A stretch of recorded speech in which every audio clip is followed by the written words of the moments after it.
I am the Tofu Golem. Please enjoy the video. You start by proving ownership and collecting recovery tools. Make sure you have the PC's serial number and the Microsoft account email tied to the device.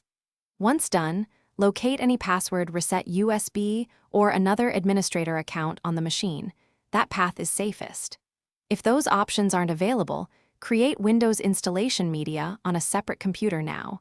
This lets you repair or reset the system legally. Keep cables and a backup drive handy before proceeding. Next, try the official recovery routes.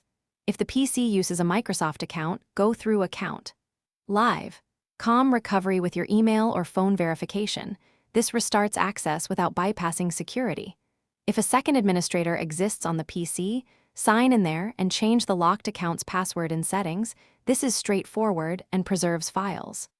Alternatively, insert a legitimate password reset disk or choose Reset this PC to remove the password. Remember that Finally, once you regain control, set a strong new administrator password and enable recovery features like phone, alternate email, and security questions so you won't get locked out again.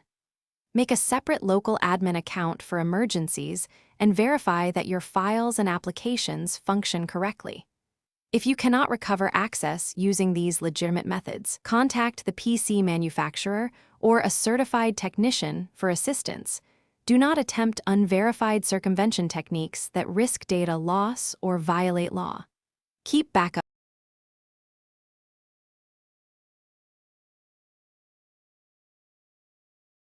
Thanks for watching. Consider subscribing if we helped you today.